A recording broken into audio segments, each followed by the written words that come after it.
तो स्वागत है आपका एक नए वीडियो में।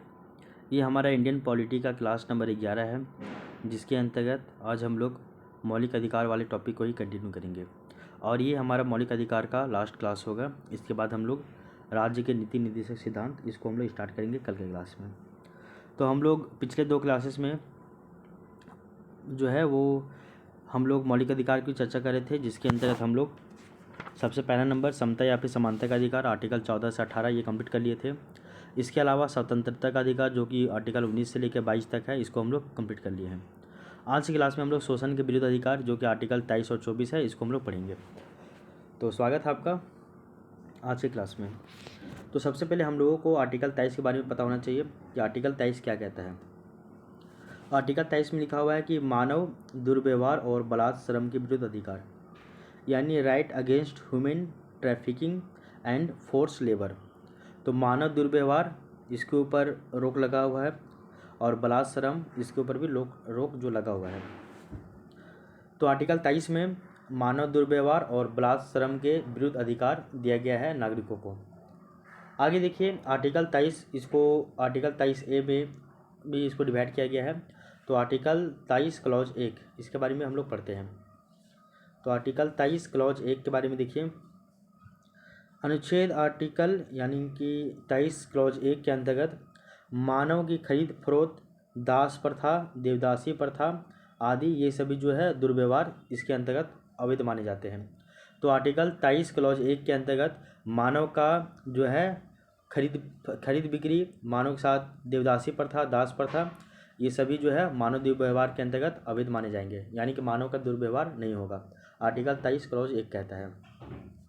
इसी के अंतर्गत बलात्कार श्रम के ऊपर भी रोक लगाया गया, यानी कि जो 18 साल से कम है उनको किसी भी तरह का काम नहीं करवाना है किसी भी सार्वजनिक जगहों पे।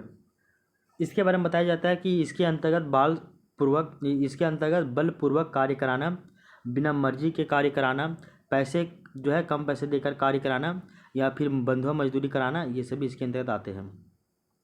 तो अगर हम लोग बलात्कार श्रम की बात करें तो बलात्कार श्रम के अंतर्गत केवल हम लोग 18 साल से कम को ही शामिल नहीं करेंगे। इसके अंतर्गत बलात्कार श्रम के अंतर्गत बिना मर्जी के काम करवाना, उसका मर्जी नहीं है फिर भी उसे काम करवाए जा रहे हैं, उसको बंधुआ मजदूरी बनाए हैं, उसके बाद उसे काम भी करवा रहे हैं, इसके अलावा उसको कम पैसा दे रहे हैं फिर भी काम करा रहे हैं, ये सभी जो है आपका मानव दुर्व्यवहार यानी कि बलात्कार श्रम इस सब आपका आर्टिकल 23 के अंतर्गत ही आएगा। अगर हम लोग देखें आर्टिकल 23 में, तो इसमें जो है आपका कुछ अधिनियम भी आया था। उस अधिनियम को हम लोग देखते हैं। इसमें बोला गया है कि न्यूनतम मजदूरी अधिनियम जो कि 1948 में आया था। तो न्यूनतम मजदूरी अधिनियम 1948 में आया था। इसके बाद एक और अधिनियम आया था कॉन्ट्रैक्ट लेबर एक्ट 1970 में, कॉन्ट्रैक्ट लेबर एक्ट 1970 में। इसके अलावा देखिए अनैतिक दुर्व्यवहार अधिनियम, ये आपका 1956 में आया था। इसके अलावा बंधुआ मजदूरी प्रणाली अधिनियम 1976 में आया था। तो बंधुआ मजदूरी प्रणाली अधिनियम भी आया था जो कि 1976 में आया था। ठीक है ना। तो ओवरऑल क्या कहा गया है कि आर्टिकल 23 में बोला गया है कि मानव दुर्व्यवहार और बलात्कार श्रम के विरुद्ध जो है वो अधिकार दिया गया है। तो मानव दुर्व्यवहार किसको कहेंगे?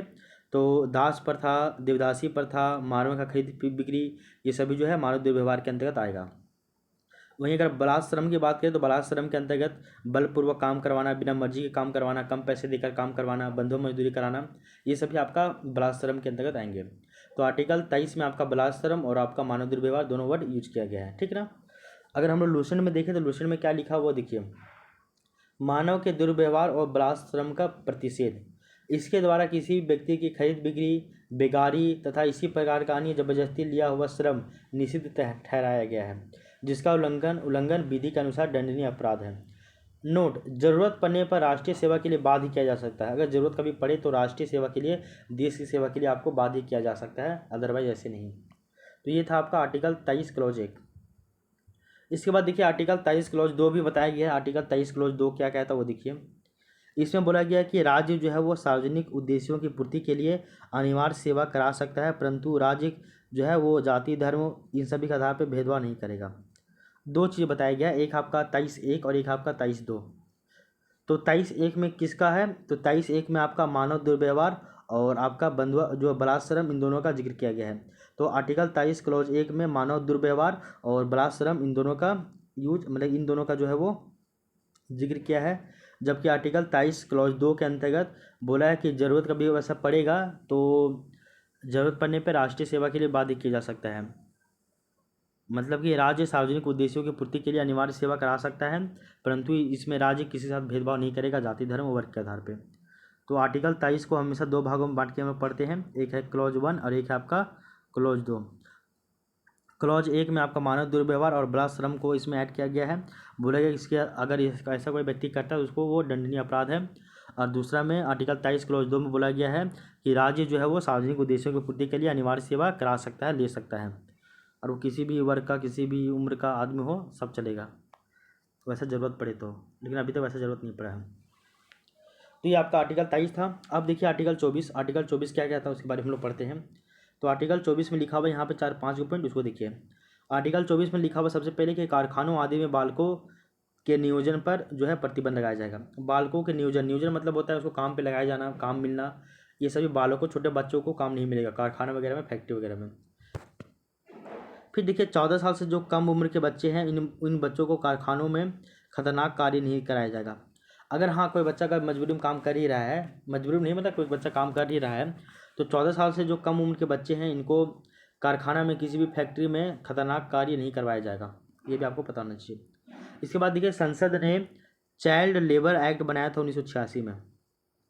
तो हमारे संसद के द्वारा चाइल्ड लेबर एक्ट बनाया गया था 1986 में, जिसमें 2016 में संशोधन किया गया। तो चाइल्ड लेबर एक्ट 1986 में बना था संसद के द्वारा, और इसमें संशोधन जो है वो 2014 में किया गया है। और इसमें क्या क्या कहा गया वो देखिए। 0 से 14 वर्ष का बालक कोई भी कार्य नहीं करेगा। तो जो चाइल्ड लेबर एक्ट बना था 1986 में, जिसमें संशोधन हुआ 2016 में, और इसमें बोला गया कि 0 से 14 साल का कोई भी बच्चा कोई भी काम नहीं करेगा। फिर 14 से 18 वर्ष का जो किशोर कोई भी खतरनाक काम नहीं करेगा। काम तो कर सकता है 14 से 18 साल का बच्चा, 14 से मतलब 0 से 14 साल का बच्चा काम नहीं करेगा। 14 से 18 साल का बच्चा काम कर सकता है, लेकिन खतरनाक काम कोई भी नहीं करेगा। उसके बाद 18 प्लस जो युवा है वो कोई भी काम कर सकता है। ये तीनों प्रावधान किया गया था आपका जो है वो चाइल्ड लेबर एक्ट 1986 के द्वारा, जिसमें संशोधन हुआ था 2016 में। इसके बाद देखिए एक केस आता है MC मेहता बनाम तमिलनाडु राज्य का, जो कि 1997 में आता है। और इस केस में जो है वो सुप्रीम कोर्ट ने पुनर्वास कोष की स्थापना, बराबरी का वेतन जैसे निर्णय दिए। ये उतना ज़रूरी नहीं है, इसको आप हटाइए, इस केस को यहाँ मत याद रखिएगा, कन्फ्यूजन होगा। तो आपका आर्टिकल जो 23 था और 24 था, यानी कि शोषण के विरुद्ध अधिकार, हम लोग देखें। 23 हम लोग जाने कि मानव के दुर्व्यवहार और बलात्श्रम का इसमें प्रतिषेध किया जाता है। आर्टिकल 23 को दो भागों में बांटा जाता है, एक 23 क्लॉज 1, एक 23 क्लॉज 2। इसके बाद हम लोग देखें आर्टिकल 24, जिसमें देखिए कि बालकों के नियोजन पर इसमें निषेध लगाया गया है। क्या? यानी कि कारखानों आदि में जो बालक काम करेंगे, मतलब काम पे उनके ऊपर जो निषेध लगाया गया। कारखानों आदि में बालकों के नियोजन पर प्रतिषेध, यानी कि बालकों के नियोजन पर प्रतिषेध। इसमें ये भी बोला गया है कि 14 से कम उम्र के बच्चे, किसी भी बच्चे को कारखाने में, खानों में या फिर अन्य किसी जोखिम भरे काम पर नियुक्त नहीं किया जा सकता है। हम लोग जानते हैं चाइल्ड लेबर एक्ट 1986 में आया था, जिसमें संशोधन 2014 में हुआ था, मतलब 2016 में हुआ था। इसके तहत जानते हैं कि 0 से 14 साल के बच्चे काम नहीं करेंगे, 14 साल से 18 साल के बच्चे काम करेंगे, लेकिन खतरनाक काम नहीं करेंगे। और 18 साल से प्लस उम्र के बच्चे जो है वो किसी भी तरह का काम कर सकते हैं, उसमें कोई किसी भी तरह का कोई भी रोक टोक नहीं है। अब हम लोग जो है शोषण के विरुद्ध अधिकार खत्म हो जाता है। अब हम लोग नेक्स्ट अधिकार की ओर चलते हैं, वो है आपका धार्मिक स्वतंत्रता का अधिकार। और धार्मिक स्वतंत्रता का अधिकार आपका आर्टिकल 25 से लेकर आर्टिकल 28 तक आता है, और ये लंबा है। अब देखिए आर्टिकल 25 की बात करते हैं। तो हम लोग देख रहे हैं धार्मिक स्वतंत्रता का अधिकार, जो कि आपका आर्टिकल 25 से लेकर आर्टिकल 28 तक है, जिसमें हम लोग सबसे पहले आर्टिकल 25 की चर्चा करेंगे। आर्टिकल 25 में बोला गया है कि धर्म के अंतःकरण, मानने, आचरण करने और प्रचार करने का अधिकार है। तो किसी भी धर्म को अपनाने का, किसी भी धर्म को मानने का, उसका आचरण करने का और उसका प्रचार प्रसार करने का अधिकार दिया गया है। ठीक है। तो आर्टिकल 25 सिंपल बोलता है कि अंतःकरण की और धर्म के अबाध रूप में मानने, आचरण और प्रचार प्रसार करने की स्वतंत्रता। सिंपल क्या बोला गया है कि धर्म के अंतःकरण, मानने, आचरण करने और प्रचार प्रसार करने की अधिकार दिया गया। कहने का अर्थ है कोई भी व्यक्ति किसी भी धर्म को मान सकता है और उसका प्रचार प्रसार कर सकता है, और उसमें जो आचरण है उसको अपना सकता है। सिंपल सी बात है। आर्टिकल 25 को भी जो है कई क्लॉजेस में बांटा गया है। पहला है आपका आर्टिकल 25 क्लॉज 1। आर्टिकल 25 हम लोग जानते हैं धर्म के अंतःकरण, मानने, आचरण करने और प्रचार प्रसार करने का अधिकार। आर्टिकल 25 क्लॉज 1 देख रहे हैं, इसमें क्या बोला गया देखिए। आर्टिकल 25 क्लॉज 1 में बोला गया है, अनुच्छेद 25 में प्राप्त स्वतंत्रताओं पर लोक व्यवस्था, सदाचार और स्वास्थ्य के बाहर आधार पर रोक लगाया जा सकता है। कहने का अर्थ है कि आर्टिकल 25 बोला है ना आपका भैया, अभी आपका आर्टिकल 25 बोला है कि धर्म के अंतःकरण मानने, आचरण करने और प्रचार प्रसार करने पर अधिकार है। फिर आर्टिकल 25 में आपका एक तरह से निर्बंधन लगाया गया है कि आर्टिकल 25 में जो भी स्वतंत्रता आपको दिया गया है उसके ऊपर लोक व्यवस्था, सदाचार और स्वास्थ्य के आधार पे आपका जो है वो लगाया जा सकता है, निर्बंधन, रोक लगाया जा सकता है। सेकेंड पॉइंट बोला है कि राज्य धार्मिक आचरण, पंथ निरपेक्ष गतिविधियों को नियंत्रित करने के लिए नियम भी बना सकता है। यानी कि राज्य यहाँ पे बोला जाए सरकार को, तो सरकार जो है यानी कि राज्य जो है वो धार्मिक आचरण, पंथ निरपेक्षता गतिविधियों को नियंत्रित करने के लिए नियम भी बना सकता है। और इसके अंतर्गत सती प्रथा जैसी कुरीतियों पर भी पाबंदी लगाई गई है। तो हमारे भारतीय समाज में पहले सती प्रथा वगैरह बहुत ज़्यादा चलता था, तो सती प्रथा वगैरह को ना, जैसी जो कुरीतियाँ थी, कुरीतियों को रोक लगाया गया आर्टिकल 25 क्लॉज 1 के तहत ही, ठीक ना। इस वाले पॉइंट को याद रखिएगा। इसके बाद देखिए एक केस आता है, बहुत इंपॉर्टेंट है, कि सायरा बानो बेगम केस जो कि 2017 में आता है। तो सायरा बानो बेगम केस जो कि आपका 2017 में आता है। और इस केस यानी कि इस वाद में सुप्रीम कोर्ट ने 3 तलाक को जो है वो अवैध घोषित किया था। अभी बताया गया था ना कि आर्टिकल 25 में जो आपका अधिकार मिला उसके ऊपर रोक भी लगाया जा सकता है राज्य के द्वारा। इसमें बोला है कि राज्य जो है वो आपका लोक व्यवस्था के आधार पर, सदाचार के आधार पर और स्वास्थ्य के आधार पर रोक लगा सकता है। और जो सरकार जो है इसके लिए नियम भी बना सकता है। और सरकार जो है जैसे कि सती प्रथा जैसी कुरीतियाँ थी समाज में, उसको भी पाबंदी लगाया था आर्टिकल 25 क्लॉज 1 के तहत। इसके बाद 2017 में एक केस आता है, सायरा बानो बेगम केस आता है। और इसमें बोलता है कि जो 3 तलाक वाला जो है, इसको 3 तलाक को अवैध घोषित किया गया। अब आगे देखिए आर्टिकल 25 क्लॉज 2 के बारे में। आर्टिकल 25 क्लॉज 1 देखिए हम लोग, उसमें बोला गया था आपका कि क्या बोला गया था, तो उसमें बोला गया था 25 क्लॉज 1 में कि जो आपका रोक वगैरह लगाया जा सकता है और सरकार जो नियम भी बना सकता है, ये सभी देखे थे। और सती प्रथा को रोक लगाया गया, पाबंदी लगाया गया, ये सभी के बारे में पढ़े। सायरा बानो बनाम जो है, सायरा बानो बेगम वाला केस भी हम लोग जाने कि 3 तलाक को बैन किया गया। अब देखिए आर्टिकल 25 क्लॉज 2 के बारे में बताया गया है कि हिंदू धर्म की संस्थाएँ सामाजिक कल्याण और सुधार के लिए सभी वर्गों के लिए खुली रहेगी। तो आर्टिकल 25 क्लॉज 2 बोलता है कि हिंदू धर्म की जो भी संस्था है वो सामाजिक कल्याण और सुधार के लिए सभी वर्गों के लिए खुली रहेगी, सभी वर्गों के लिए, किसी के लिए भी रुका नहीं रहेगा। आगे देखिए, सिख धर्म में कृपान धारण करना धार्मिक आचरण है। और जो है, और ये भी बताया गया कि सिख धर्म में जो है कृपान धारण करना वो आपका धार्मिक आचरण है, इसलिए ऐसे में किसी व्यक्ति को रोक नहीं लगाया जाएगा। और लेकिन ये भी बताया गया कि जो आपका कृपान है, कृपान की लंबाई 9 इंच से ज़्यादा नहीं होना चाहिए। कितना होना चाहिए? 9 इंच होना चाहिए। तो कृपान का जो कृपान यानी कि जो तलवार का जो लंबाई है वो आपका 9 इंच होना चाहिए, ये भी बताया गया था। तो आर्टिकल 25 में बोला गया है, आपका सिंपल सी बात याद रखिएगा आर्टिकल 25 में, कि धर्म के अंतःकरण मानने, आचरण करने और प्रचार प्रसार करने का अधिकार दिया गया है। फिर हम लोग आर्टिकल 25 क्लॉज 1 देखे, जिसमें हम लोग देखे इसके ऊपर रोक लगाया जा सकता है लोक व्यवस्था, सदाचार और आपका स्वास्थ्य के आधार पर। इसके अलावा राज्य किसी भी तरह का इसको नियंत्रित करने के लिए जो है वो विधि बना सकती है। इसके अलावा हम लोग जाने कि सती प्रथा को रोक लगाया गया। फिर हम लोग जाने कि 3 तलाक को अवैध घोषित किया गया। उसके बाद आर्टिकल 25(2) में हम लोग जाने कि आपका जो हिंदू धर्म की जो संस्था है वो आपका सामाजिक कल्याण के लिए और सुधार के लिए जो है सभी वर्गों के लिए खुली रहेगी। और फिर जो सिख धर्म में जो कृपान धारण करना वो आपका धार्मिक आचरण है, इसलिए आप उसको धारण कर सकते हैं, लेकिन एक शर्त है कि वो जो कृपान का जो लंबाई है वो 9 इंच से अधिक नहीं होना चाहिए। ये आपका आर्टिकल जो है वो 25 भी कंप्लीट हो गया। अब देखिए आर्टिकल 26 की बात करते हैं। आर्टिकल 26 बहुत इंपॉर्टेंट है। और आर्टिकल 26 में क्या बोला जाता है वो देखिए। आर्टिकल 26 बोला है कि धार्मिक कार्यों के प्रबंधन का अधिकार, यानी कि जो आपका धार्मिक कार्य है उसको आप मैनेजमेंट करने के लिए आपको अधिकार दिया गया है। तो धार्मिक कार्यों के प्रबंधन का अधिकार यानी कि धार्मिक कार्यों के प्रबंधन की स्वतंत्रता दी गई है। Right to manage religious affairs, तो आपको अधिकार है अपने रिलीजियस अफेयर्स यानी कि धार्मिक कार्यों को प्रबंधन करने का आपको अधिकार दिया गया है। ये आपका आर्टिकल 26 के तहत मिलता है। इसमें बोला गया है कि ये आपका जो है वो व्यक्तिगत अधिकार है, नागरिकों को प्राप्त नहीं है। व्यक्तिगत अधिकार है, ये आपका व्यक्ति और नागरिकों को प्राप्त नहीं है, मतलब ये समुदाय को मिलेगा। ये आपका व्यक्ति और नागरिकों को प्राप्त नहीं है। नागरिक किसको बोला जाता है, निवासी किसको बोला जाता है, आपको समझ में आना चाहिए, ठीक है ना। तो धार्मिक कार्यों के प्रबंधन की स्वतंत्रता किसको है, तो वो आपको पता होना चाहिए। आगे देखिए, यह धार्मिक संप्रदायों को प्रदान किया जाता है। अभी अब बताया गया था कि जो धार्मिक कार्यों के प्रबंधन की जो स्वतंत्रता है ये व्यक्तिगत नहीं है, जबकि किसी भी धर्म का अंतःकरण करना, उसको मानना, उसका प्रचार प्रसार करना, ये सभी व्यक्तिगत था। लेकिन धार्मिक कार्यों की जो प्रबंधन करने की जो स्वतंत्रता है ये व्यक्तिगत नहीं है, ये सामूहिक है।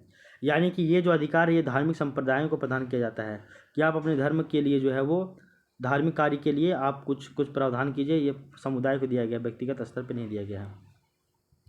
आगे देखिए, सुप्रीम कोर्ट ने 1982 ईस्वी में धार्मिक संप्रदाय की जो है परिभाषा दी है। तो सुप्रीम कोर्ट के द्वारा धार्मिक संप्रदाय की परिभाषा दी गई है, और ये परिभाषा कब दिया गया था, तो 1982 में दिया गया था। इसमें क्या क्या बताया गया, देखिए, समान धर्म में विश्वास करने वाले ये धार्मिक संप्रदाय होंगे। तो समान धर्म में विश्वास करने वाले धार्मिक संप्रदाय होंगे।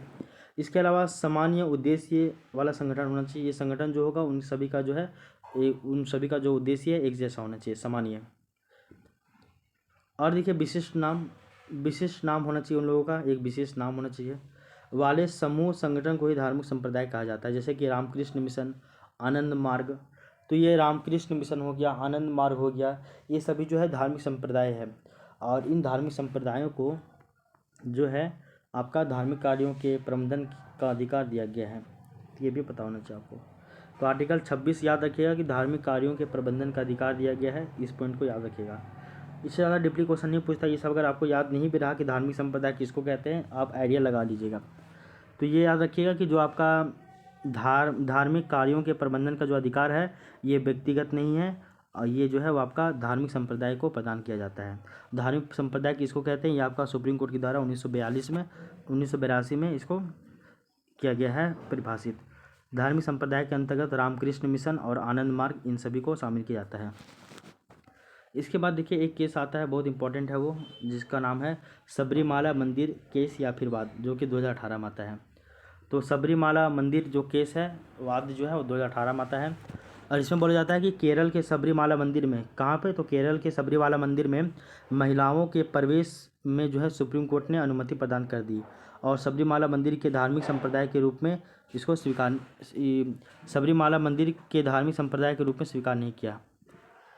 देखिए, एक पॉइंट जब आया था कि सबरीमाला मंदिर में महिलाओं का प्रवेश होना चाहिए कि नहीं होना चाहिए, तो ये उनका बहुत पहले से ये मान्यता था कि यहाँ पर महिलाओं का प्रवेश होगा तो बहुत ही प्रॉब्लम क्रिएट होगा, इसलिए वहाँ के स्थानीय लोग जो है वो महिलाओं को प्रवेश कभी नहीं करने दिए थे आज तक। लेकिन 2018 में एक केस गया था सबरीमाला मंदिर वाला, तो इसमें सुप्रीम कोर्ट डिसीजन देता है कि सबरीमाला मंदिर में महिलाओं का जो प्रवेश है वो लीगल है, यानी कि प्रवेश दिया जाना चाहिए। तो इसके बाद जो है वहाँ पे बहुत ज़्यादा विरोध होने लगा इनका कि ये प्रवेश हम लोग किसी भी हाल पे प्रवेश नहीं करने देंगे। बहुत ज़्यादा इसके लिए प्रॉब्लम क्रिएट हो गया था, ठीक है ना, आपको ये पॉइंट पता होना चाहिए। तो फिर बाद में है कि सबरीमाला जो मंदिर है इसको धार्मिक संप्रदाय का दर्जा नहीं दिया गया है, किसके द्वारा, तो सुप्रीम कोर्ट के द्वारा। तो ये था आपका आर्टिकल 26। तो आर्टिकल 26 क्या कहता है वो भी आपको पता होना चाहिए। 25 और 26 हम लोग देख लिए हैं। अब हम लोग देखते हैं आर्टिकल 27 के बारे में। ये हम लोग रिवीजन के पर्पज से देख रहे हैं जल्दी। तो आर्टिकल 27 में बोला गया कि धार्मिक कर यानी कि टैक्स ना देने की स्वतंत्रता। यदि आप कोई धर्म चला रहे हैं तो धर्म के बदले में आपको टैक्स नहीं देना पड़ेगा, इस बात की स्वतंत्रता है आपको।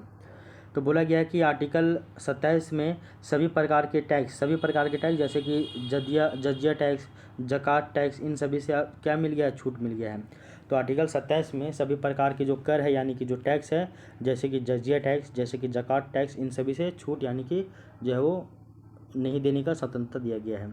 आगे देखिए, शुल्क सुविधा के लिए दिया जाता है। शुल्क जो है वो आपका एक सुविधा के लिए दिया जाता है, और टैक्स जो है वो ज़रूरी है देना, मतलब टैक्स जो है वो मैंडेटरी अनिवार्य कर दिया जाता है, जबकि जो शुल्क है वो केवल एक सुविधा के लिए दिया जाता है, जबकि कर जो है वो एक आपका कंपलसरी प्रावधान है, यानी कि एकदम मैंडेटरी है, आपको देना ही देना होगा। और शुल्क जो है आपके सुविधा अनुसार दे सकते हैं आप। तो आर्टिकल 27 बोलता है कि धार्मिक कर ना देने की स्वतंत्रता। तो धार्मिक कर ना देने की स्वतंत्रता आर्टिकल 27 है, ठीक है। और आर्टिकल 27 में सभी तरह का जो टैक्स यानी कि जजिया हो गया, ज़कात हो गया, इन सभी को ऊपर रोक लगा दिया है कि कोई भी टैक्स नहीं देना है। शुल्क दे सकते हैं आप, शुल्क जो है वो सुविधा के लिए दिया जाता है। तो आपका ये आर्टिकल 27 था। अब आर्टिकल 28 देखिए, ये भी बहुत इंपॉर्टेंट है। और आर्टिकल 28 क्या कहता है वो देखिए, शिक्षा संस्थाओं में धार्मिक शिक्षा का प्रावधान। तो जो भी शिक्षा का संबंधित जो भी संस्थान है यहाँ पे धार्मिक शिक्षा भी दिया जाएगा। तो शिक्षा संस्थाओं में धार्मिक शिक्षा का प्रावधान कहाँ कहाँ पे किया जाएगा, धार्मिक शिक्षा का प्रावधान देखिए। तो जो भी आपका आर्टिकल 28 है, तो आर्टिकल 28 बोलता है कि शिक्षा संस्थाओं में धार्मिक शिक्षा दिया जाएगा। तो कैसे शिक्षा संस्थाओं में, तो वो देखिए, राज्य के द्वारा पूर्णतः वित्त पोषित संस्था, यहाँ पे धार्मिक शिक्षा जो नहीं दिया जाएगा। कहने का अर्थ है जैसे कि सरकारी स्कूल जो कि पूरी तरीके से राज्य के द्वारा चलता है, राज्य इसको पूर्णतः वित्त पोषित करता है, फंडिंग करता है, तो ऐसे में इस स्कूल में धार्मिक शिक्षा किसी भी तरह का नहीं दिया जाएगा, क्योंकि ये फिर भेदभाव हो जाएगा ना। इसके अलावा देखिए, राज्य से अंशतः वित्तीय सहायता प्राप्त करने वाली संस्था, जैसे कि कोई संस्था है, उस संस्था को जो है वो 70% वो खुद लगाती है फंडिंग, और जबकि 30% वो फंड जो है गवर्नमेंट से लेती है। तो ये आंशिक हुआ ना फंडिंग गवर्नमेंट के थ्रू। तो यहाँ पे जो है वो आप अपना धार्मिक शिक्षा दे सकते हो। लेकिन कोई स्कूल है जहाँ पे 100% जो है फंडिंग गवर्नमेंट कर रहा है, तो यहाँ पे आप नहीं कर सकते हो। तो ये बात आपको पता होना चाहिए। तो आर्टिकल 28 में बोला गया है कि शिक्षा संस्थाओं में धार्मिक शिक्षा का प्रावधान। तो धार्मिक शिक्षा वहीं पे हो सकता है जहाँ पे अंशतः वित्तीय सहायता हो राज्य का, वैसे में। इसके अलावा देखिए, राज्य से मान्यता प्राप्त संस्थाएं धार्मिक शिक्षा दी जा सकती है। अगर कोई संस्था जो है राज्य से मान्यता प्राप्त कर लिया है, वहाँ पे धार्मिक शिक्षा दिया जा सकता है। ऐसी संस्थाएं जो राज्य के द्वारा प्रशासित हो, किंतु जिनकी स्थापना किसी धार्मिक न्यास यानी कि ट्रस्ट आदि के अधीन हुई हो, तो वहाँ पे भी धार्मिक शिक्षा दी जा सकती है। इसके अलावा हम क्या बताएं कि जो भी संस्था जो राज्य के द्वारा प्रशासित हो, राज्य उसको चलाता हो, लेकिन वो संस्था जो किसी धार्मिक न्यास के लिए ही बनाया गया हो, यानी धार्मिक रिलीजियस ट्रस्ट के लिए बनाया गया था, तो वो जिस ट्रस्ट के लिए बनाया गया था, जिस रिलीजन से संबंधित, वहाँ पे तो उस धर्म से संबंधित वहाँ पे धार्मिक शिक्षा दी जा सकती है। तो इस वाले पॉइंट को भी आपको पता होना चाहिए। क्या बोले हैं हम अभी तक कि आर्टिकल 28 में बोला है कि राज्य विधि से पूर्णतः पोषित किसी भी संस्था में कोई भी धार्मिक शिक्षा नहीं दिया जाएगा। इसके अलावा हम लोग ये भी बोले कि अगर हाफ पोषित है तो धार्मिक शिक्षा दिया जा सकता है। और इसके अलावा अगर हम बोले कि अगर कोई धार्मिक न्यास है, ट्रस्ट है, जो भले राज्य के द्वारा वो प्रशासित हो रहा होगा, वहाँ पे भी धार्मिक शिक्षा दिया जाएगा।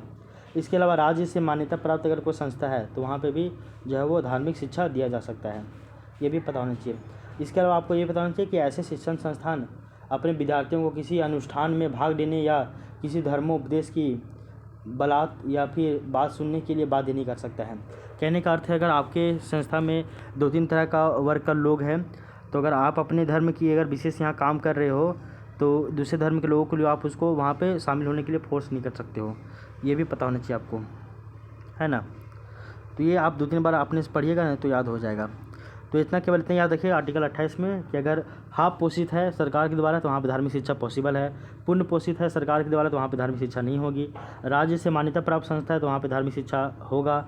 अगर कोई धार्मिक न्याय ट्रस्ट के लिए बनता है, भले वो सरकार के द्वारा उसको ये प्रशासित होता है, फिर भी वहाँ पे धार्मिक शिक्षा दिया जाएगा। ठीक है ना। आगे ये हो गया, ये था आपका आर्टिकल 28। आर्टिकल 28 में एक केस आता है एक आपका, उसका नाम है अरुणा राय वाद केस, जो कि 2002 में आता है। और इस केस में सुप्रीम कोर्ट जो है वो नेशनल ये क्यूरिकुलम फ्रेमवर्क में सभी धर्मों के शिक्षा के बारे में प्रावधान करने का आदेश दिया है, ना कि किसी धर्म का।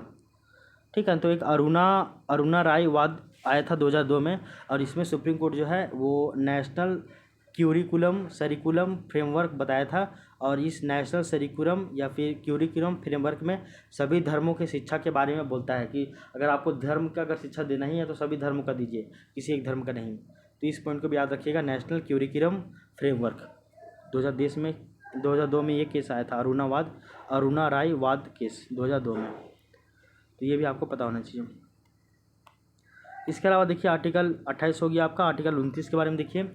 तो आर्टिकल 28 तक क्या था, हम लोग जाने कि जो धार्मिक स्वतंत्रता का अधिकार है, आर्टिकल 25 से लेकर आर्टिकल 28 तक। अब आता है संस्कृति और शिक्षा का अधिकार, जो कि आपका आर्टिकल 29 से लेकर आर्टिकल 30 तक आता है। ठीक है। तो नेक्स्ट हम लोग देखते हैं शिक्षा एवं संस्कृति का अधिकार, जो कि आपकी जो है आपका आर्टिकल 29 और 30 में। और ये लास्ट है मौलिक अधिकार में शिक्षा और संस्कृति का अधिकार 29 और 30 के बारे में। तो 28 तक तो हम लोग पढ़ ही चुके हैं धार्मिक स्वतंत्रता का अधिकार के अंतर्गत। अब हम लोग 29 और 30 पढ़ेंगे शिक्षा एवं संस्कृति का अधिकार। सबसे पहले हम लोग आर्टिकल 29 के बारे में पढ़ते हैं। तो आर्टिकल 29 क्या कहता है वो देखिए, अल्पसंख्यकों का इसमें संरक्षण किया गया आर्टिकल 29 में, मतलब कि प्रोटेक्शन ऑफ माइनॉरिटीज़, अल्पसंख्यकों का पर ये संरक्षण, प्रोटेक्शन ऑफ माइनॉरिटीज़। आर्टिकल 29 जो है इसको भी कई क्लॉजेस में डिवाइड किया गया है। पहला है आपका क्या, तो पहला है आपका आर्टिकल 29 क्लॉज 1। तो आर्टिकल 29 क्लॉज 1 में यहाँ बोला गया है कि भारत में निवास करने वाले भारतीय नागरिकों को भाषा, लिपि, संस्कृति के संरक्षण का अधिकार होगा।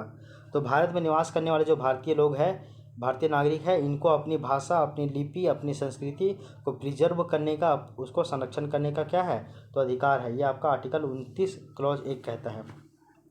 इसके अलावा देखिए, भारत के संविधान में अल्पसंख्यकों की परिभाषा जो है उसको नहीं किया गया है। तो भारत के संविधान में अल्पसंख्यक कौन होंगे कौन नहीं होंगे, इनको परिभाषित नहीं किया गया है भारत के संविधान में। ठीक है, आगे देखिए, भारत में 2 आधार पे अल्पसंख्यक कौन का जो है निर्धारण किया जाता है। एक है भाषाई आधार पे और एक है आपका धार्मिक आधार पे।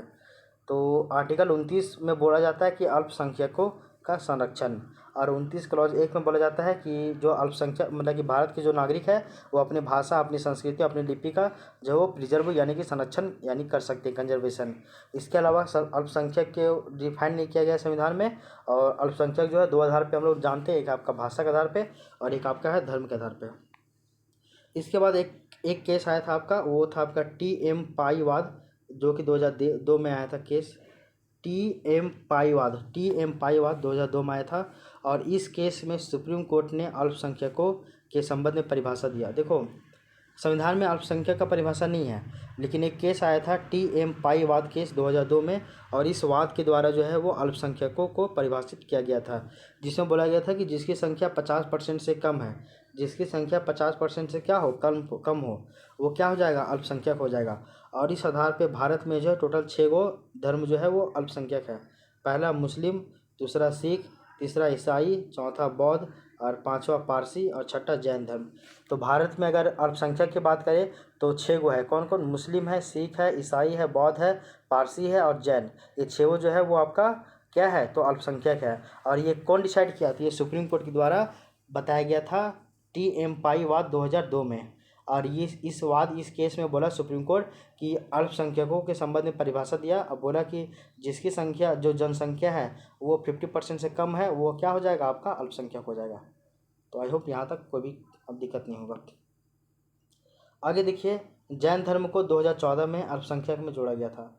तो जैन धर्म को बाद में जोड़ा जाता है 2014 में। कब, तो 2014 में, जब आपका तेलंगाना बनता है उसी टाइम। आगे देखिए, यहाँ नोट में दिया हुआ है कि विश्व संयुक्त राष्ट्र अल्पसंख्यक घोषणा पत्र के माध्यम से अल्पसंख्यकों का निर्धारण ये होता है। तो विश्व संयुक्त राष्ट्र अल्पसंख्यक घोषणा पत्र के माध्यम से किसका निर्धारण होता है, तो अल्पसंख्यकों का। तो आर्टिकल 29 क्लॉज 1 क्या कहता था हम लोग जान गए हैं। अब देखते हैं आर्टिकल 29 क्लॉज 2 के बारे में। तो राज्य के द्वारा जो पोषित किसी शिक्षण संस्थान में प्रवेश में राज्य किसी भी नागरिक के साथ केवल धर्म, मूल, वंश, जाति, भाषा के आधार पर भेदभाव नहीं करेगा। तो आर्टिकल 29 क्लॉज 2 बोलता है कि राज्य जो है कोई भी शिक्षण संस्थान में जाति, धर्म, मूल, वंश, भाषा के आधार पर भेदभाव नहीं करेगा किसी भी व्यक्ति के साथ। तो राज्य के द्वारा जो पोषित, जो राज्य के फंडिंग से चल रहा है जो शिक्षण संस्थान, अगर प्राइवेट हो तो उसकी बात नहीं किया जा रहा है, मतलब अगर राज्य के द्वारा पोषित अगर कोई शिक्षण संस्थान है तो वहाँ पे प्रवेश में किसी भी व्यक्ति को रोकेगा नहीं, किसी भी नागरिक को रोकेगा नहीं राज्य। किसके आधार पे, तो धर्म, मूलवंश, जाति, भाषा, इन सभी के आधार पे। ये आपका आर्टिकल 29 क्लॉज 2 कहता है। और 29 क्लॉज 1 क्या कहता है, तो 29 क्लॉज 1 कहता है कि जो आपका अल्पसंख्यक लोग हैं, भारत के नागरिक जो है वो अपनी लिपि, भाषा और संस्कृति का संरक्षण कर सकते हैं। इन सभी के बारे में बताया गया है अल्पसंख्यकों के बारे में। आगे देखिए, नोट में बताया गया एक पॉइंट और कि लिंग के आधार पर राज्य भेदभाव कर सकता है, जैसे कि गर्ल्स कॉलेज, बॉयज़ कॉलेज। देखिए, अल्पसंख्यक या फिर भाषा के आधार पे या फिर जन्म स्थान के आधार पे भेदभाव नहीं करेगा, लेकिन लिंग के आधार पे जो है भेदभाव किया जा सकता है कि गर्ल्स कॉलेज अलग है, बॉयज़ कॉलेज अलग है, इन सभी के आधार पे। तो लिंग के आधार पे भेदभाव किया जा सकता है, लेकिन जाति, धर्म, मूल, वंश और भाषा के आधार पर भेदभाव नहीं करेगा राज्य किसी भी राज्य द्वारा वित्त पोषित संस्था में। ये आपका आर्टिकल 29 कंप्लीट। अब देखिए आर्टिकल 30 की बात करते हैं, और आर्टिकल 30 आपका बहुत इंपॉर्टेंट है, इसको आपको समझना चाहिए। आर्टिकल 30 क्या कहता है? अल्पसंख्यक वर्ग को अपनी रुचि की शिक्षण संस्था स्थापना यानी कि इस्टेब्लिशमेंट और प्रशासन करने का अधिकार है। तो जो आपका अल्पसंख्यक वर्ग है यानी कि जिसकी जो जनसंख्या है आपका 50% से कम हो, जो 6 को बताया गया भारत में, जो अल्पसंख्यक वर्ग कितने हैं भारत में? 6 को है। तो ये जो 6 को वर्ग है अल्पसंख्यक वर्ग, ये अपनी रुचि के आधार पे शिक्षण संस्था की स्थापना कर सकते हैं और उसका क्या कर सकते हैं? तो उनका प्रशासन यानी कि एडमिनिस्ट्रेशन भी कर सकते हैं। और ये भी बोला गया कि प्रशासन में फीस का निर्धारण, अल्पसंख्यक समूह का 80 से 90% स्टाफ का जो चयन वो स्वयं करने का अधिकार है। अब देखिए अगर कोई अल्पसंख्यक वर्ग अपनी रुचि और अपनी रुचि के आधार पर अगर कोई शिक्षण संस्थान बनाता है तो वहाँ पे कितना फीस होगा, कैसे होगा, ये राज्य डिसाइड नहीं करेगा, ये आपका अल्पसंख्यक समूह के द्वारा ही डिसाइड किया जाएगा। अब वहाँ पे जो है बोलेंगे यहाँ पे टीचर हम अपने अल्पसंख्यक वर्ग के रखेंगे, यहाँ स्टाफ भी अपने अल्पसंख्यक वर्ग के रखेंगे, तो उसमें भी किसी भी तरह का उसको मनाही नहीं है। तो अल्पसंख्यक वर्ग को अपनी रुचि की शिक्षण संस्थान स्थापना और उसका प्रशासन करने का पूरा अधिकार है। तो ये आपका आर्टिकल 30 कहता है। तो आपका आर्टिकल 30 तक भी ये समझ में आ गया होगा। तो हम लोग जो है ये देखें तो शिक्षा एवं संस्कृति का अधिकार आर्टिकल 29 और 30 है। आर्टिकल 29 को क्लॉज 1 क्लॉज 2 में पढ़े, फिर हम लोग आर्टिकल 30 के बारे में पढ़े। अब हम लोग देखते हैं आर्टिकल 31 के बारे में, संपत्ति का अधिकार, जो कि अब नहीं रहा। तो आर्टिकल 31 क्या है? संपत्ति का अधिकार। टोटल मौलिक अधिकार पहले 7 थे, अब 6 रह गए, ये भी आपको पता होना चाहिए। तो संपत्ति का अधिकार जो कि आर्टिकल 31 में था, राइट टू प्रॉपर्टी, ये अब आपका मौलिक अधिकार ना होकर एक कानूनी अधिकार हो गया। इसके बारे में देखिए तो संपत्ति का अधिकार संविधान के प्रारंभ में मौलिक अधिकार था, परंतु प्रथम संविधान संशोधन के माध्यम से संपत्ति के अधिकार को नियंत्रित कर दिया गया। देखो पहले ये संपत्ति का अधिकार मौलिक अधिकार हुआ करता था, लेकिन जब प्रथम संविधान संशोधन हुआ 1951 में, जब भूमि अधिग्रहण की बात की गई, भूमि सुधार की बात की गई, तो इसमें संपत्ति का अधिकार को भी नियंत्रित किया गया। और इसमें संपत्ति का अधिकार सबसे पहले इसमें जो है वो बात उठा कि संपत्ति का अधिकार मौलिक अधिकार होना चाहिए कि नहीं होना चाहिए, इस सभी के बारे में। इसके बाद देखिए आर्टिकल 31 को 2 क्लॉजेस में डिवाइड किया गया है, आर्टिकल 31 क्लॉज ए और article 31 clause B. Article 31 clause A में जो है उसमें बोला गया कि राज्य संपत्ति का अधिग्रहण कर सकता है। इसमें बोला है कि राज्य जो है वो आपके संपत्ति का क्या कर सकता है? अधिग्रहण कर सकता है। इसके अलावा आर्टिकल 31 बी में बोलता है कि इसको 9वीं अनुसूची में जोड़ा गया है 31 बी को, और बोला जाता है कि अगर 9वीं अनुसूची में या अगर कोई भी अगर प्रावधान डाल दिया गया है तो उसको फिर न्यायालय में आप चुनौती नहीं दे सकते हैं, ये भी आपको पता होना चाहिए। तो आर्टिकल 31 ए में राज्य जो है वो संपत्ति का अधिग्रहण कर सकता है, जबकि आर्टिकल 31 बी में कहा गया है कि जो है राज्य अगर इसको 9वीं अनुसूची में डाल दिया गया है तो इन विषयों को न्यायालय में आप चुनौती जो है वो नहीं दे सकते हैं। आगे देखिए एक पॉइंट और कि 44वें संविधान संशोधन 1978 के माध्यम से जो संपत्ति का अधिकार था, जो कि आपका आर्टिकल 31 में था, और आपका जो है article 19 clause A clause F में भी था ये पॉइंट, तो वहाँ से इसको हटाकर अब मात्र जो है इसको एक कानूनी अधिकार कर दिया गया है। ठीक ना, ये याद रखिएगा, कानूनी अधिकार बना दिया गया यानी कि संवैधानिक अधिकार बना दिया गया है।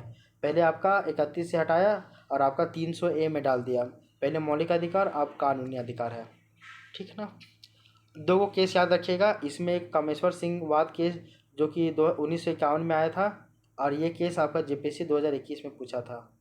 तो इसमें से कौन सा जो केस है वो आपका भूमि सुधार से संबंधित है। तो सोचिए इस तरह का भी केस जो है पूछा जाता है, इस तरह का भी क्वेश्चन पूछा जाता है।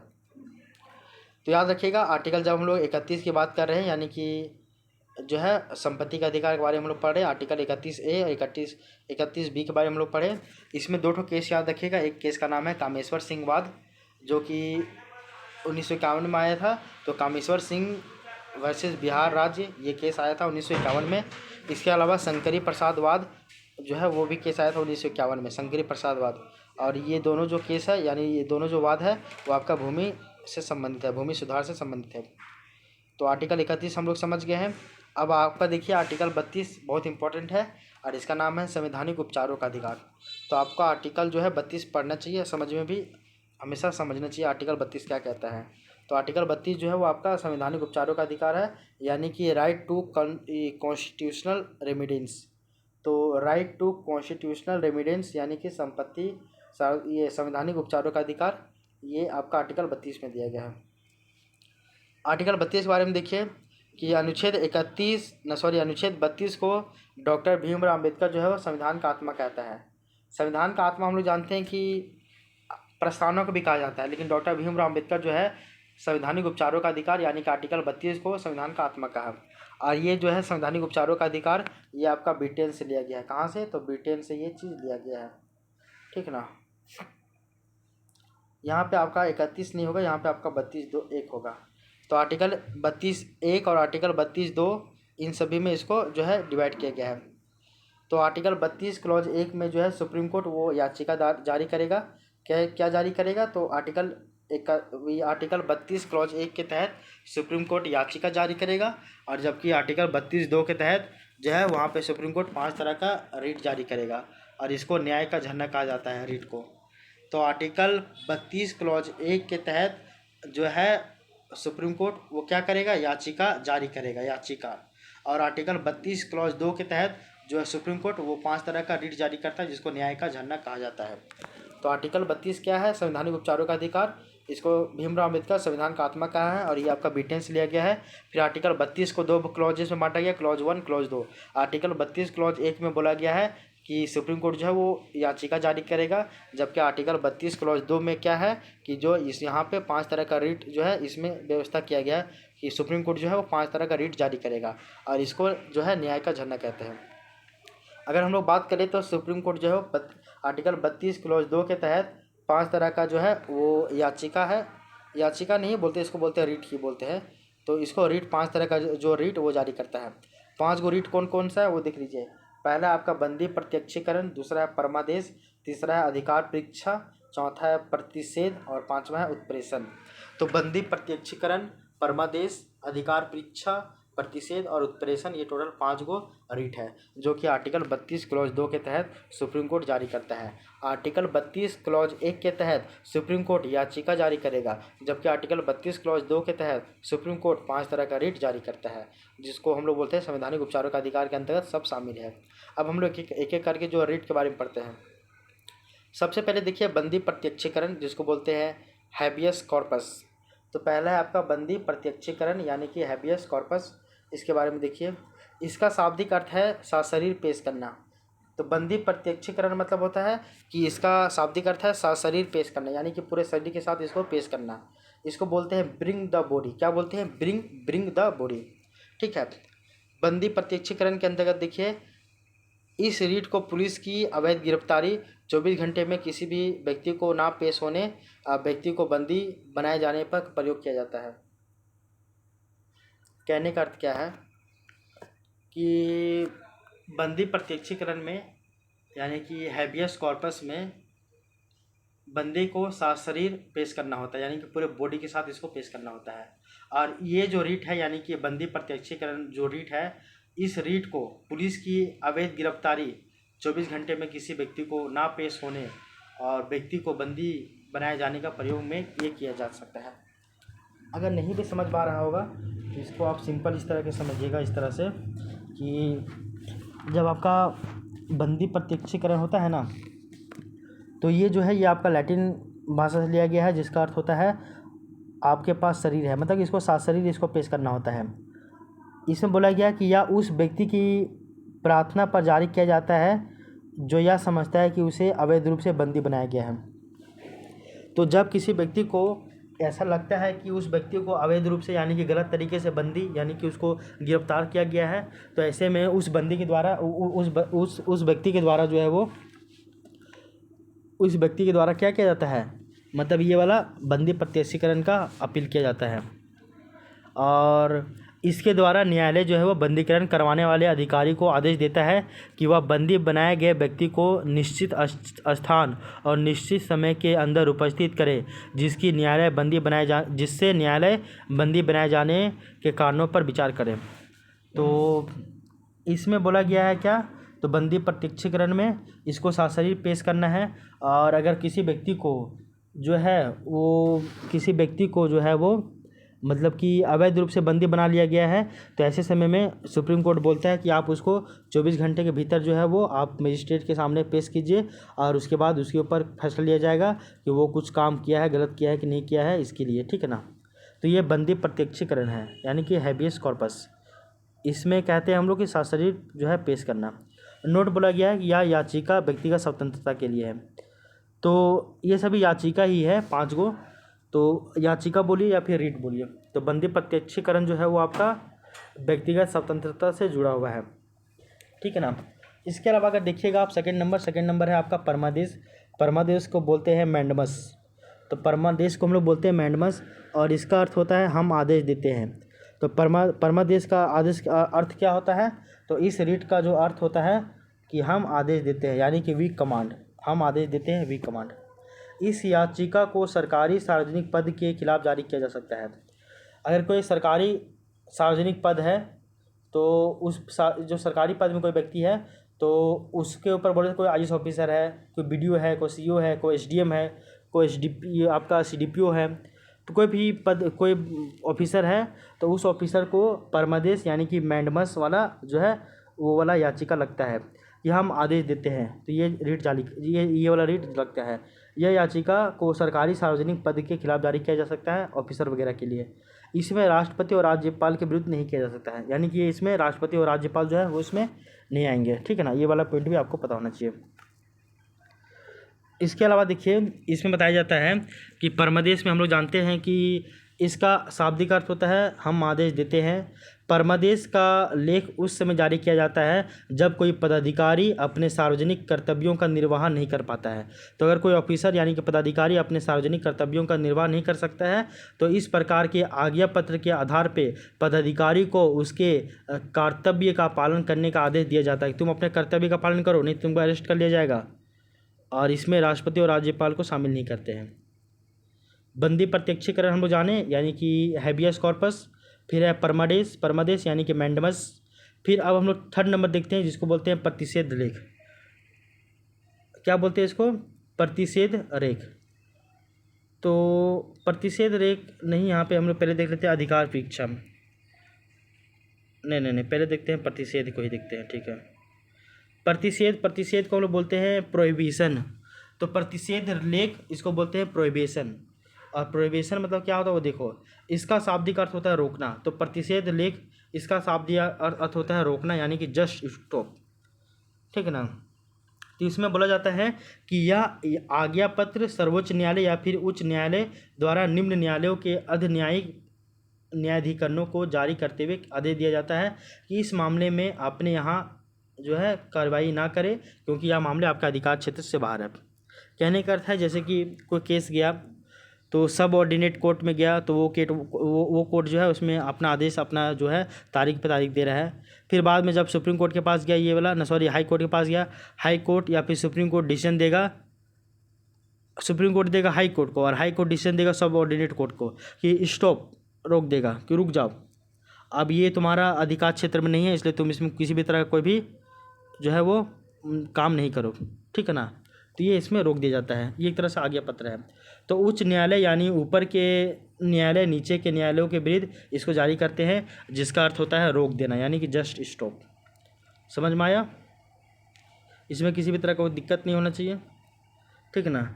अब देखिए एक होता है आपका, अभी आपको बताया गया पहला बंदी प्रत्यक्षीकरण यानी कि हैबेस कॉर्पस, दूसरा परमाडेस यानी कि मैंडमस, तीसरा बताया गया प्रतिषेध लेख यानी कि प्रोहिबिशन। अब हम लोग देखते हैं चौथा जो है आपका उत्प्रेषण यानी कि आपका होता है कर्टियोरी। तो उत्प्रेषण क्या होता है वो देखो, इस याचिका को भी उच्च न्यायालय निम्न न्यायालय के विरुद्ध जारी करता है और मामले को रोक कर अपने पास बुलाता है, यानी कि stop and send to me, अपने पास रोक दो और हमको मेरे पास भेजो। तो उत्प्रेषण का भी शाब्दिक अर्थ क्या होता है कि प्रमाणित होना या फिर सूचना देना, इसका भी अर्थ यही होता है, यानी कि stop and send to me. इसके द्वारा जो अधीनस्थ न्यायालयों को ये निर्देश दिया जाता है कि वो अपने पास लंबित जो भी मुकदमा है उसको न्याय निर्णयन के लिए उसको अपने पास से हटाकर हमारे पास भेजे, हाई कोर्ट के पास या सुप्रीम कोर्ट के पास। तो सबऑर्डिनेट कोर्ट को बोलेगा फटकार लगाएगा हाई कोर्ट, और हाई कोर्ट को फटकार लगाएगा सुप्रीम कोर्ट, बोलेगा तुम्हारे पास जो है ये मेरे पास भेजो।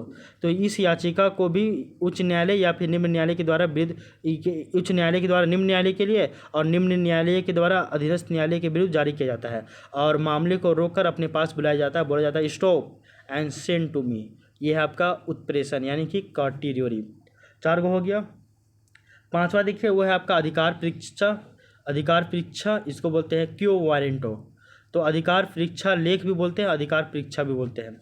तो अधिकार परीक्षा लेख यानी कि क्यो वारंटो ये क्या है वो देखिए, इसके बारे में जानिए कि इस रीट का शाब्दिक अर्थ जो होता है वो किस अधिकार से, यानी कि व्हाट अथॉरिटी, किस अधिकार से ये तुम काम कर रहे हो, इसे बोलते हैं ना, तो वही बोलते हैं इसको व्हाट अथॉरिटी।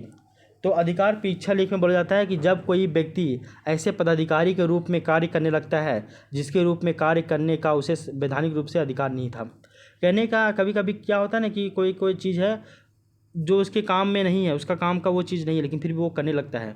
तो कोई अधिकारी या पदाधिकारी के रूप में वो काम करने लगता है, ऐसा काम करने लगता है कि जो उसके कार्य क्षेत्र में नहीं आता है, फिर भी वो लीगल रूप से नहीं इलीगल रूप से ही उसको करने लगता है। तो न्यायालय जो है वो अधिकार परीक्षा का आदेश देता है और उस व्यक्ति से पूछता है कि किस अधिकार से तुमने ये काम किया, और जब तक वो इस बात का संतोषजनक उत्तर नहीं देता है वह कार्य नहीं कर सकता है।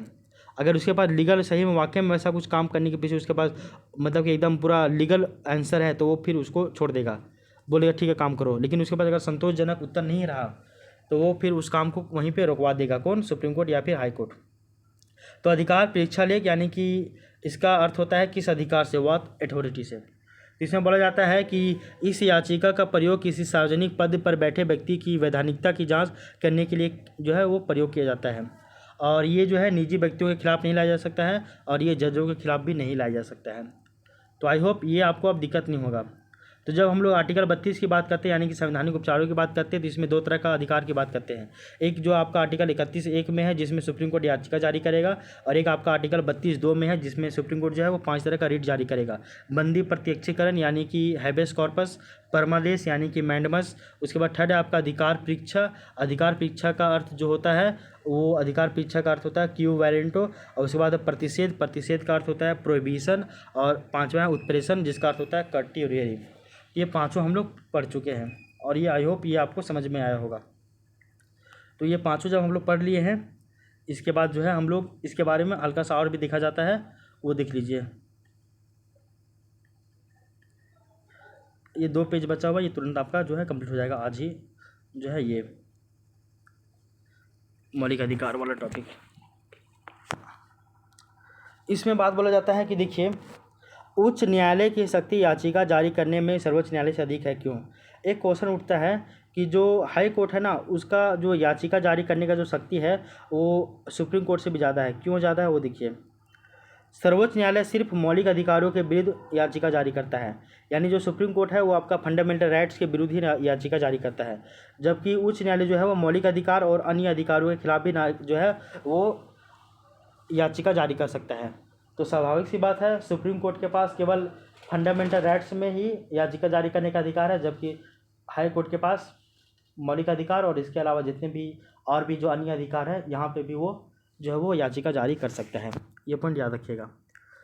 आगे देखिए सुप्रीम कोर्ट अनुच्छेद 32 के तहत जो है 5 तरह का रिट यानी कि जो है याचिका या रिट जारी करता है, जबकि अनुच्छेद 226 के तहत जो उच्च न्यायालय जो है वो 6 प्रकार का रिट जारी करता है। तो याद रखिए सुप्रीम कोर्ट 5 ही तरह का रिट जारी करेगा, लेकिन हाई कोर्ट 226 के तहत 6 तरह का रिट जारी कर सकता है। एक और रिट है, उसका नाम क्या है, अंतरिम राहत यानी कि इंजंक्शंस। तो सुप्रीम कोर्ट 5 ही तरह का रिट जारी करता है, लेकिन जो हाई कोर्ट है वो आपका 6 तरह का रिट जारी करेगा। और छठा रिट जो रिट क्या है उसका नाम है अंतरिम राहत। क्या नाम है, अंतरिम राहत यानी कि इंजंक्शंस। ठीक है, तो ये आपका आर्टिकल 32 कंप्लीट हो गया। अब थोड़ा सा देख लीजिए वो है आपका आर्टिकल 33, और ये भी काफ़ी ज़्यादा इंपॉर्टेंट है, इसको भी समझ लीजिए। आर्टिकल 33 क्या कहता है वो देख लीजिए। संसद को सैन्य बल, लोक व्यवस्था बनाने वाले अधिसूचना, रॉ आईबी से जुड़े लोगों के मौलिक अधिकारों को प्रतिबंधित करने का अधिकार है, और इसका कारण है कि अनुशासन को बनाए रखना। तो आर्टिकल 33 में क्या कहा गया वो पॉइंट बहुत इंपॉर्टेंट है, उसको समझिए कि आर्टिकल 33 में बोला गया है कि संसद को मौलिक अधिकार किसी का छीनने का भी अधिकार है। मतलब कि मौलिक अधिकार किन्हीं लोगों का छीन भी सकता है। किनका छीन सकता है वो भी आपको पता होना चाहिए। तो सबसे पहला चीज़ कि जो संसद जो है वो सैन्य बलों के मौलिक अधिकारों को, लोक व्यवस्था बनाने वाले व्यक्तियों का, अधिसूचना जारी करने वाले व्यक्तियों का, रॉ का और आईबी से जुड़े हुए लोगों का जो है मौलिक अधिकार छीन सकता है, ताकि जो है अनुशासन यानी कि डिसिप्लिन मेंटेन हो सके। बस यही कारण है, ठीक है ना। तो ये आपका आर्टिकल 33 था। अब आप देख लीजिए हल्का सा आर्टिकल 34 के बारे में। फिर आर्टिकल 34 के बाद जो है हम लोग आर्टिकल 35 से स्टार्ट करेंगे कल, राज्य के नीति निर्देशक सिद्धांत के बारे में। तो आर्टिकल 33 हम लोग पढ़ लिए। आर्टिकल 34 देखिए कि जिस क्षेत्र में सैन्य कानून यानी कि मार्शल लॉ लागू हो, तो उस क्षेत्र के लोगों को अभी जो है मौलिक अधिकार प्रतिबंधित किया जा सकता है। एग्जाम्पल के लिए बोला गया है कि किसी क्षेत्र में मौलिक अधिकार, जब किसी क्षेत्र में आपका मार्शल लॉ लगेगा, तो उस क्षेत्र में रहने वाले जो लोग हैं इनका भी मौलिक अधिकार छीन जाएगा। अब ऐसे में लोग जो है वो विरोध नहीं करेंगे कि हमारे ये तो मौलिक अधिकार है, आप कैसे छीन रहे हैं, ये आप नहीं कर सकते हो। तो जिस क्षेत्र में सैन्य कानून यानी कि मार्शल लॉ लागू हो, उस क्षेत्र के लोगों के मौलिक अधिकारों पर भी प्रतिबंध लगाया जा सकता है। एग्जाम्पल के लिए आफ्सा, आफ्सा मतलब होता है AFSPA। तो ए से हो जाएगा आपका आर्म्ड, एफ से हो जाएगा फोर्स, एस से स्पेशल, पी से पावर और ए से एक्ट। तो armed force special power act, armed forces special power act 1958, जिसको बोलते हैं आफ्सा। क्या बोलते हैं? AFSPA, AFSPA, AFSPA. तो आफ्सपा जिसको बोलते हैं शॉर्ट में, इसका फुल फॉर्म होता है armed forces special power act 1958। इसके तहत नागालैंड, मणिपुर, जम्मू कश्मीर और असम, इन सभी क्षेत्रों में ये चीज़ लागू है। तो जहाँ जहाँ पे भी जो आफ्सा लागू है वहाँ पे जो है मतलब समझिए मार्शल लॉ लागू है, तो ऐसे में उस क्षेत्र में रहने वाले जो लोग होंगे उनका मौलिक अधिकार छीना जा सकता है। और ऐसे में आप प्रतिबंध लगाने के ऊपर किसी भी तरह का कोई विरोध नहीं करोगे। आपके पास अधिकार ही नहीं है तो विरोध कहाँ से कर पाओगे, ठीक है। ये हो गया आपका आर्टिकल 34। अब थोड़ा सा आप आर्टिकल 35 के बारे में भी देख लीजिए, हल्का सा देख लीजिए कि आर्टिकल 35 क्या कहता है। फिर हम लोग आर्टिकल 36 से स्टार्ट करेंगे उधर ये राज्य के नीति निर्देशक सिद्धांत के बारे में। तो आर्टिकल 35 बोलता है कि मौलिक अधिकारों में संशोधन करने की शक्ति सिर्फ भारत के संसद के पास है, राज्य विधानमंडल के पास नहीं। तो बोला गया कि मौलिक अधिकार में अगर संशोधन किसी भी तरह का होगा तो वो जो संशोधन है केवल और केवल संसद के पास है, मौलिक अधिकार ये राज्य के विधानसभा के पास नहीं। नोट बोला गया है अनुच्छेद 16(3), 32(3) और 33-34 जो है वो आपका, आप इसके बारे में थोड़ा बहुत पढ़ लीजिएगा कि आर्टिकल 32(3) भी नहीं 32 के बारे में। अच्छा ये छोड़िए, ये सब कन्फ्यूजन है, हटाइए सबको। अभी बताया गया था कि आर्टिकल 35 में बोला गया है कि मौलिक अधिकारों में जो संशोधन है, तो संशोधन करने की जो शक्ति है वो केवल केवल भारत के संसद के पास है, राज्य के विधानमंडल में नहीं।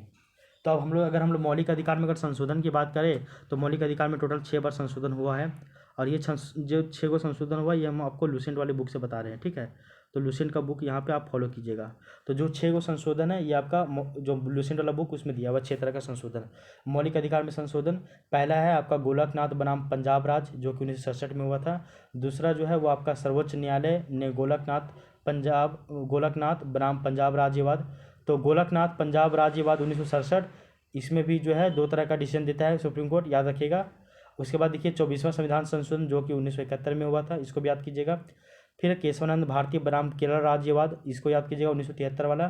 फिर 42वां संविधान संशोधन 1976 में। उसके बाद मिंडवा मिल्स बनाम भारत संघवाद 1980 में। तो ये 6 को टोटल जो है केसेस आप पढ़ लीजिएगा, सुप्रीम ये लुसेंट बुक में दिया हुआ है, ठीक ना। वहाँ से आप इसको कवर कर लीजिएगा। तो 6 को जो है केस आप पढ़ लीजिएगा वाद सुप्रीम कोर्ट के बारे में। ये बीच बीच में हम तो इसको बताए ही हैं, लेकिन 6 को अलग से वाद आप पढ़ लीजिएगा। हम लोग जानते हैं कि आर्टिकल 35 तहत जो मौलिक अधिकार में संशोधन करने की शक्ति केवल भारत के संसद के पास है, राज्य के विधानमंडल के पास नहीं। तो आप यहाँ से इसको कवर कीजिएगा, 6 को केसेस दिया हुआ है लुसेंट के बुक में, वहाँ से इसको आप पढ़ लीजिएगा।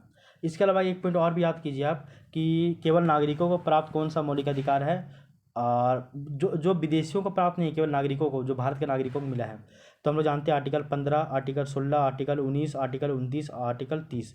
तो 15, 16, 19, 29, 30 ये 5 को जो अनुच्छेद है ये केवल नागरिकों को प्राप्त है, ठीक ना, ये हम लोग जानते हैं। इसके अलावा जो जितने भी नागरिक बच रहे हैं, इसके अलावा जितने भी आर्टिकल बच रहे हैं वो नागरिकों को प्राप्त है ही, साथ साथ विदेशियों को भी प्राप्त है। तो नागरिकों को प्राप्त आर्टिकल 15, 16, 19, 29 और 30 यानी 5 को है। इसके अलावा जितने भी आर्टिकल है वो नागरिकों को भी प्राप्त है और आपके विदेशियों को भी प्राप्त है, ठीक है। तो यहाँ पे हमारा जो है वो मौलिक अधिकार जो टॉपिक है वो फंडामेंटल राइट्स वो आपका कंप्लीट हो गया है। तो ये फंडामेंटल राइट्स हम टोटल 4 क्लास में पढ़ाए हैं। तो 4 क्लास यानी कि लगभग 4 घंटा। तो अगर आप 4 घंटा कभी भी दीजिएगा टाइम, तो ये मौलिक अधिकार आपका ये एकदम चुटकी में ये तैयार हो जाएगा आपका 4 घंटे में ही। तो मौलिक अधिकार 4 क्लास में पढ़ाए हैं, इन मौलिक अधिकार को आप कवर कर लीजिएगा। इसमें ज़्यादा आपको किसी भी तरह का कोई भी प्रॉब्लम नहीं होगा। और मौलिक अधिकार में संशोधन जो 6 हुआ है, आप इसको लूसेंट वाले बुक से कवर कर लीजिएगा। फिर आपका मौलिक अधिकार से क्वेश्चन आपका नहीं बचेगा, ठीक है ना। फिर इससे जुड़ा हुआ हम लोग MCQ प्रैक्टिस करेंगे ना घटना चक्र बुक से, तो फिर ये टॉपिक आपका कमांड में आ जाएगा, ठीक है। तो हम लोग यहीं तक रहने देते हैं। कल की क्लास में हम लोग राज्य के नीति निर्देशक सिद्धांत के बारे में पढ़ेंगे। तो आई होप ये क्लास आपको पसंद आया होगा। अब मिलते हैं नेक्स्ट क्लास में, तब तक के लिए thank you, take care, bye bye.